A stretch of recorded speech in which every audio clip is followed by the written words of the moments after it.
placer estar con vosotros.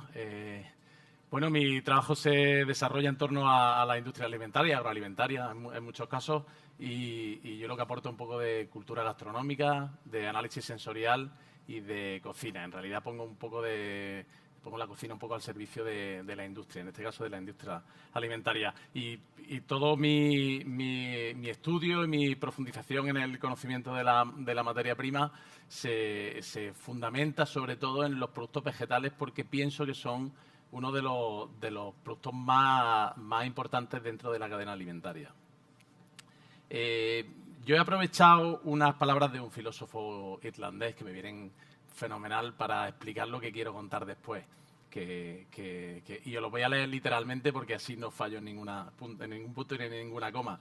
Decía Berkeley, del siglo XVIII, inmaterialista, a tenerlo en cuenta, ¿no?, que el sabor de la manzana no se encuentra en la manzana ni en quien la degusta, sino en el encuentro de ambos. Ese encuentro, ese reflejo de una cosa sobre la otra, es la belleza, es la fuerza de lo real. Nos necesitamos, esa es la única verdad. El amor como reflejo de uno mismo en el otro. Y esa es la verdad del arte. Aquí Berkeley quiere expresar muchísimas cosas, pero sobre todo quiere expresar la verdad de la vida, ¿no? Cómo nos encontramos en ciertas situaciones en las que revivir realmente la experiencia. Y esta frase me viene a mí muy bien, porque para mejorar ese encuentro entre una manzana y un consumidor, ese encuentro, podemos llamarlo mágico, ¿no?, ese encuentro vegetal, lo podemos engrandecer y lo podemos mejorar con el conocimiento por parte del consumidor de ese producto. Podemos anticiparnos conociendo su entramado aromático, por ejemplo, sus matices de sabor, para darnos ciertas pistas y ser capaces de leer entre líneas, ser capaces de anticiparnos un poco a lo que pueda ocurrir, simplemente por engrandecer un poco la experiencia, ¿no?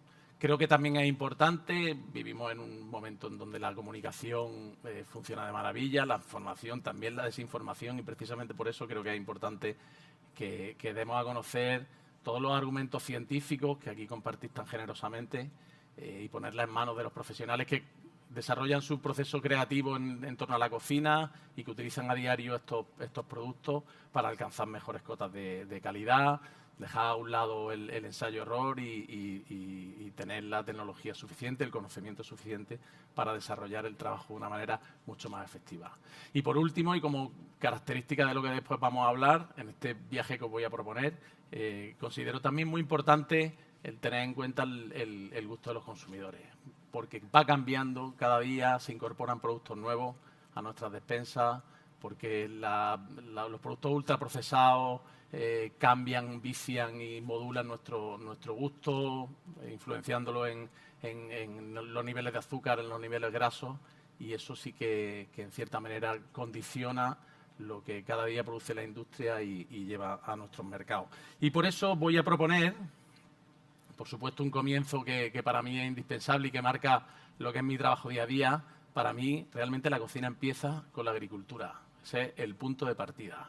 Y como punto de partida, para este viaje que os propongo y que se va a dividir en 2 etapas, os voy a presentar la primera, donde os presento los aromas vegetales de los productos de invernadero, y que les voy a explicar estos 4 aromas, los florales, los especiados, los verdes y los vegetales, con 4 productos que se producen aquí, que tenemos aquí, que vemos crecer, ¿vale? Y comenzamos, si os parece, con el calabacín, que tiene un perfecto equilibrio entre esos bencenoides frescos y verdes con terpenos florales. Nos van a dar características de pino, donde nos da el pineno todos esos matices especiados de mástic, de sabina, de frescura de bosque. Tenemos las rosachinas con algunos fenoles y con algunos hidrocarburos que nos dan también esos matices de flores frescas, de flores elegantes, perfumadas.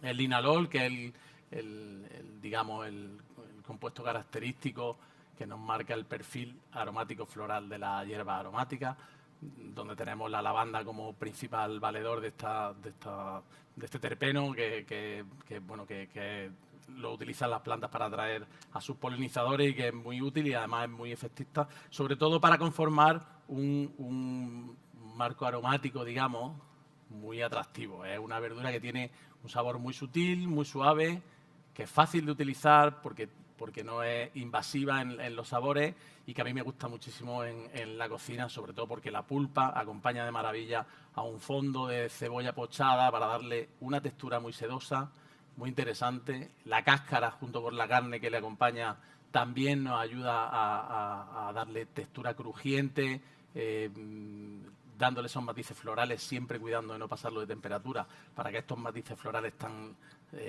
digamos, suaves, frescos y ligeros no se pierdan y consiguiendo, la verdad, que cotas de sabor muy interesantes. A nivel de innovación, y además lo he observado en este día que he estado por aquí dando un paseo, hay propuestas muy interesantes, sobre todo de productos que son derivados del calabacín, como la flor, que es un producto que de manera tradicional se ha consumido en el marco mediterráneo, en Italia y en los países mediterráneos, que se puede elaborar de infinidad de formas, que es muy atractiva, que ese aroma floral consigue cotas muy elegantes dentro de la flor, se puede comer cruda para ensaladas, rellena, frita, empanada, de mil maneras. Aparte de la belleza de la propia flor, sí que nos da unos matices muy, muy elegantes. Y por otra parte, ya aprovechando un poco la explicación de este producto tan maravilloso, otro producto que nos va a ayudar a darle otro criterio a esta planta es el calabazate, que tuve ocasión de probarlo en el restaurante de Ricard Camarena en Valencia, esta pasada primavera, un restaurante que recomiendo porque el chef es un cocinero maravilloso. El calabazate es un calabacín grande, sobrecrecido, sobremadurado, que tiende hacia ese perfil aromático de calabaza más que de calabacín, pero que es un subproducto, digamos, de la misma producción del calabacín. Como digo, él lo ha acompañado en una nata agria y una crema de cacahuete, lo acompaña de unos encurtidos y unas flores anisadas, menta y algunas más, logrando un bocado muy intenso, siendo una verdura, un bocado muy intenso, muy interesante y un aprovechamiento de un producto que en otras ocasiones quizás se podría tirar a la basura. Pues continuamos nuestro paseo aromático con los aromas de los invernaderos por las berenjenas. Otro producto que para mí es icónico. También en el marco mediterráneo se utiliza de muchísimas maneras. Lo he encasillado en los matices especiados porque en su estructura, sobre todo en su pulpa, posee compuestos fenólicos, que son anillos de carbono, con un fragmento de al menos una porción de agua, y que se comporta bueno, que se deriva de cuando las plantas forman la lignina, ¿no? Y en los desvíos aromáticos producen esos compuestos aromáticos. No tiene realmente compuestos aromáticos, pero que sí que sus fenoles se parecen bastante y producen al cocinarse esos aromas de las especias dulces, ¿no? Los anisados, vainilla, canela, clavo, ¿de acuerdo? La pulpa tiene una estructura muy crujiente. Si la comemos en crudo parece una manzana porque está compuesto de unas celdillas con cavidades huecas de aire que al cocinarse se colapsan y forman una pulpa cremosa, untuosa, incluso carnosa, que nos da muchísimas satisfacciones. Esa carne, al estar cocinada, toma matices muy interesantes de carne estofada, ¿no? Por eso en muchas ocasiones se sustituye en platos vegetarianos, como ahora vamos a ver, a trozos de carne, se acompaña de muchas verduras. Toma matices de madera muy interesantes, de caramelo, de especias, de flores y de hierbas un poco húmedas que le da todo ese arco, todo ese amplio arco aromático, le da facilidad para cocinarse con productos tostados, especiados, frutos secos, por ejemplo, ahumados va muy bien, que funcionan de maravilla, incluso con café y con cacao, para conseguir productos estupendos. A nivel de innovación, considero que todos los productos que están saliendo, las berenjenas alargadas, que son muy fáciles de preparar a la llama para que tomen esas notas ahumadas, toda la gama de colores blancas, amarillas que están saliendo, creo que son muy acertadas por el cambio de presentación dentro de los platos y que, si fuese preciso, siempre son muy bienvenidas. Y en este caso, para presentar este producto tan maravilloso, he traído un plato, en este caso es mío, no es de un cocinero con estrella Michelin, pero creo que es un plato que merece mucho la pena y a mí me encanta. Es una berenjena asada con una crema de maíz. Es un plato vegano pero bueno, que también le podemos dar una vuelta y con otras propuestas con pescado. En este caso asamos el maíz en el horno con un poco de aceite de oliva virgen extra, una pizca de pimienta blanca, una pizca o un poquito más, y hacemos una emulsión que lo consideramos la salsa del plato, y luego al asar la berenjena utilizamos los cortes más carnosos para hacer la milhoja, y con los recortes aprovechamos y emulsionamos con una pasta de miso blanco que le va a dar la sal al plato. En este caso tenemos el dulzor natural del maíz, que contrasta con el miso salado y con el umami intenso de la berenjena. Termino por arriba con unos brotes de rábano que le dan un toque picante también, acompañan. En este caso es un plato vegano, que está bien, pero yo normalmente también lo termino con anguila ahumada y le da otro toque un poco más de profundidad y con otro sentido. Pasamos a los aromas verdes. Ya nos vamos acercando un poquito más a esos aromas de invernadero puro y duro. Y como no podíamos dejar de lado a los pimientos, que tienen muchísima importancia comercial. Son productos maravillosos y además de una cantidad de variedades enormes. Yo me voy a centrar en los verdes y en los rojos, pero hay muchísimas variedades. Sobre todo en los verdes y en los rojos, los más comerciales, porque tienen mucho mensaje dentro. El verde vegetal es un carácter verde huerta y amargo en la boca, con un golpe de vegetal muy intenso, acompañado por los terrosos y por el aroma de pepino, y con la nota esa sulfurosa que la ocasiona una piracina que es muy persistente y que marca sobre todo el carácter de esta verdura, que a pesar de tratarlo con temperatura, no se transforma y al final, a pesar de las cocciones, pues permanece, ¿no? Le ocurre también a los guisantes y a las espinacas, creo que a las judías verdes también, y son vegetales, los únicos vegetales que ese matiz verde, ese matiz sulfuroso permanece a pesar de las temperaturas. Por el contrario, los pimientos rojos, que son los pimientos maduros, los verdes maduros, maduran con el tiempo, aumentan su proporción en azúcar, que eso nos viene muy bien en la cocina, ¿vale? Para caramelizar todo tipo de fondos, de sofritos y demás. Y los matices sulfurosos, esas piracinas, se ven tapados, se ven ensombrecidos por los matices más afrutados, por los ésteres afrutados y a hojas verdes. Los dos me encantan para cocinar, pero sobre todo el verde, y os voy a explicar por qué. Fijaos, este plato es de Pedro Sánchez, del restaurante Bagá, un restaurante de Jaén, de donde yo vengo. Es una propuesta bastante arriesgada y muy transgresora. Os voy a explicar lo que pone y cómo lo hace, y os voy a contar el mensaje del plato porque creo que es muy interesante. Fríe los pimientos en una sartén con aceite de oliva, los saca, los deja reposar, recoge el agua que suelta el pimiento mientras se va temperando y lo emulsiona con un poquito de aceite de oliva de la fritura. Esa es la salsa del plato. Lo emplata y lo acompaña de una ostra en crudo. En este caso, la ostra, que es el producto noble del plato, solamente nos aporta textura. Y el protagonismo del plato lo tiene el pimiento verde. ¿Por qué? Pedro considera que es un producto digno de darle importancia por esa intensidad vegetal, por ese matiz verde profundo, por esa intensidad, por ese recurso de la memoria para traernos nuestra más tierna infancia y nuestros principios experimentando con los vegetales. Y la ostra la deja en su sitio, le da ese toque metálico que no lo pierde, pero todos los matices que tiene la ostra, que en realidad tendría que ser el protagonista del plato, pasa a un segundo plano para darle importancia al pimiento verde, que yo creo que lo merece y que por eso estamos aquí, ¿no? Muy bien, y ya por último, y terminamos esta primera etapa con los tomates, que bueno, que todos sabéis que son un productazo. Me siento un poco impostor así hablando de tomates aquí en Almería, donde para mí está el tomate más rico del mundo, que es el tomate RAF, que me parece maravilloso.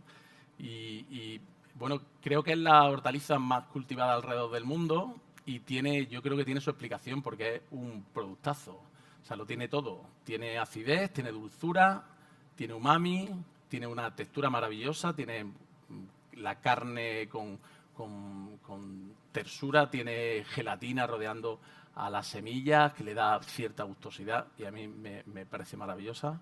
Y luego tiene un arco aromático muy interesante, sobre todo muy exótico, porque pasamos de los frescos y vegetales verdes a toques de hongos, de toques florales, manzana cocida, malta, el furaneol dándole ese toque a caramelo, el metálico y el coco, O sea, al final vamos entrando en terreno un poco, digamos, complicado. Sobre todo, yo no sé si seríamos capaces en un laboratorio, si fuésemos capaces de diseñar una fruta o una hortaliza, si tendríamos la idea brillante de crear un producto tan rico, tan goloso y sobre todo tan vistoso. No sé si seremos capaces, ¿no? Y por otro lado, cuando la gente, yo observo que mucha gente critica los tomates que son todos iguales, que están puestos en el supermercado, y hablan de ellos como que no tienen sabor. Analizándolo en profundidad, yo no creo que no tengan sabor, creo que tienen dulzura, creo que tienen acidez, y lo que no tienen son esos matices vegetales, que son los matices de tomatera, que para mí son los más importantes, porque son los que te acercan un poco a la tierra, a la huerta, y los que los diferencian el producto exquisito entre el producto mediocre. Y esos aromas, si ahora tenéis oportunidad de acercaros, de acariciar las hojas, sobre todo de acariciar los tallos que tienen esas púas débiles que se rompen, y acercáis los dedos a la nariz, podéis ver todos los toques, estos tan atractivos, fuertes, cítricos, toques medicinales como trementina, alcanfora, eucalipto, esos toques especiados a clavo tan intensos que lo hacen mucho más atractivo. Y creo que la hoja de tomatera y la tomatera puede formar parte de nuestra compra diaria, acompañando a nuestros tomates para terminar platos, terminar salsas, infusionadas en aceite, en grasa, el aceite de oliva siempre, por supuesto, y compartir con nuestra hortaliza un papel en nuestra cocina. Ya hemos terminado nuestro primer paseo y para ello voy a explicar un plato que tuve oportunidad de probar este mes de septiembre en el restaurante Mugari, todo estrellas Michelin, San Sebastián, Andoni Luis Aduri al frente, y es un tomate de allí del País Vasco que elaboran con miel y con aceituna negra fermentada. ¿Por qué le echas miel? Porque el tomate tiene poca maduración, tiene poco sol y necesita un punto de dulzura que en este caso los de aquí no lo necesitaría. Pero bueno, está bien. Otra cosa muy importante es la temperatura de servicio, que aproximadamente está a 40 grados, un poquito por encima de la temperatura corporal, prácticamente igual. La textura mejora enormemente sin perder los matices vegetales. Y por último, la aceituna, que es una aceituna fermentada, que tiene mucho umami, lo que nos hace es potenciar enormemente la capacidad de sabor sabrosa que tiene el tomate, produciendo al final una explosión de sabor en la boca y acompañado al final con un poco de orégano por encima que le da también y respalda y potencia ese aroma vegetal. La verdad que es un plato maravilloso. Pues ya hemos terminado nuestro viaje aromático por la parte vegetal, la parte de huerto de nuestro invernadero. Y ahora os propongo otro viaje, un poquito más corto, pero que creo que puede ser muy interesante, y es a través de los aromas marinos que tienen los productos de invernadero. Y me preguntaréis, bueno, pero ¿los productos marinos, los productos de invernadero saben a mar? Bueno, vamos a ver, ¿no? Vamos a ver. ¿A qué huele el mar abierto? A sulfuro de dimetilo. ¿A qué sabe la orilla con algas, la marea baja? A bromo y a yodo. ¿Y a qué saben y a qué huelen los pescados, los mariscos y la alga? A esos dos compuestos, más cadenas de carbono simple de aroma verde. Esos son, y entre ellos el nonenal y el nonadienal. Eso es a lo que huele el mar, eso es a lo que huelen los productos. Los productos de huerta, del invernadero, y algunas setas comparten con los productos del mar, con peces, mariscos, esas moléculas de cadena corta, esas cadenas de carbono corta, porque sus procesos de metabolismo tienen estructuras similares, ¿no? Al final tienen coincidencias muy interesantes. ¿Y esto para qué nos sirve? Pues para intentar cocinar de una forma muy coherente estos productos que vamos a ver con los productos del mar. Y el primero es la sandía, bueno, una fruta. Pero una fruta, no sé si conocéis, en Japón hay un pescado que se llama ayu, que le llaman pescado aromático o pescado dulce, que sabe que tiene un sabor muy intenso a sandía. Y eso es porque tiene compuestos que coinciden con esta fruta tan maravillosa, ¿no? Entre ellos el nonanal y el nonadienal. La sandía, como todos conocéis, sabor fresco, muy frutal, con toques de albaricoque, un poquito de tonos florales, no muy intensos, pero muy interesantes, y un toque de violeta al final que le da ese toque tan exótico y tan goloso. Por otro lado, los melones, aquí sí que nos metemos un poquito ya más en vereda.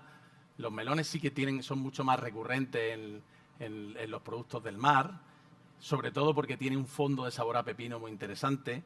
Y aquí ya aparecen los aromas florales, que por eso en muchas ocasiones se utiliza con el jamón, el melón, por ese tono floral y dulzón que tiene el jamón, ya más cremoso y ese toque medicinal de melón como de trementina que nos aporta al final. Los melones, junto con los pepinos, que son los siguientes que vamos a ver, tienen muchísima correspondencia con aromas marinos y ahora os voy a explicar por qué. Y por último, el pepino, que es, digamos, un producto pobre, un producto humilde, para mí maravilloso, para comer en crudo, incluso en cocinado, y que nos aporta ese carácter marino, graso, verde, metálico y con un toque de geranio. Teníamos preparado una prueba para ustedes de la mertensia, que es una hoja la hoja de ostra se llama, es una hoja de una planta de litoral, que cuando la probamos nos sabe a ostra pura y dura. Pero si analizamos su composición química, tiene más correspondencia con el pepino que con la ostra. Lo único que se diferencia es que tiene un toque salino que le va a acercar un poquito más al producto del mar y va a hacer que esa correspondencia sea más animal que vegetal. Pero en realidad es un producto de tierra que sabe a huerta, ¿no? Y ya para terminar, me gustaría hacer una reflexión, ahora que he visto un grupo de niños por aquí pasar, que creo que tenemos la gran responsabilidad de transmitir a nuestros hijos toda la cultura que arrastramos sobre la dieta mediterránea, los sabores que impregnan, los sabores de huerta, los sabores de invernadero, y que tenemos la gran responsabilidad de que permanezcan en sus memorias, que la industria alimentaria no se coma el gusto el gusto por la cocina nueva, y que seamos capaces de que en el futuro los niños sigan recordando los productos de invernadero y los productos de huerta como algo propio de su cultura y de nuestra dieta y de nuestra gastronomía. Muy bien, muchas gracias.